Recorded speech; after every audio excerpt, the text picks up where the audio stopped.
The Zimbabwe Solidarity Movement (ZSM) has strongly condemned the ongoing public consultation on the Constitution Amendment Bill Number 3, describing the process as fraudulent and undemocratic.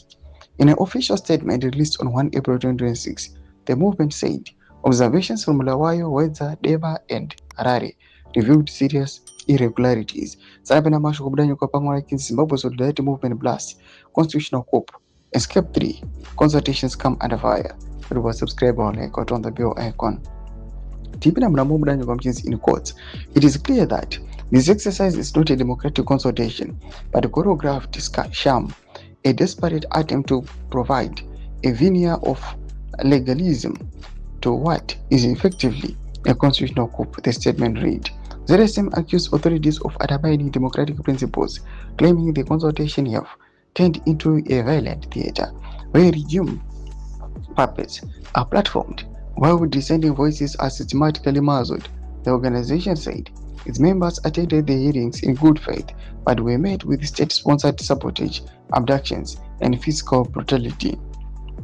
The movement further argued that the process violates key provisions of the Constitution, inciting that public participation must be genuine.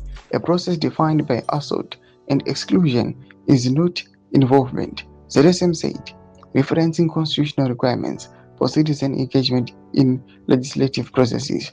ZSM also raised concerns for alleged restriction on freedoms of assembly, expression, and political participation.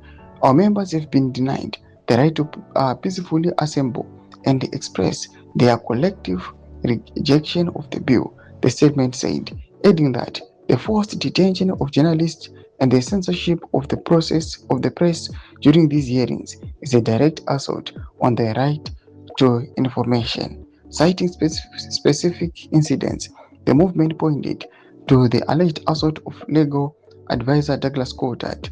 In a disgusting display of lawlessness, ZANU-PF activists brutally assaulted our legal advisor Doug Coulthard and stole his mobile phone. This was targeted attack meant to disrupt our legal monitoring and intimidate our leadership, ZSM declared. Doma shukana mudanyo kwa pangwa inwe. Pina comment section medu za funguro aimot kudipa mzuru page kwa each. Subscribe or like, hit on the bell icon.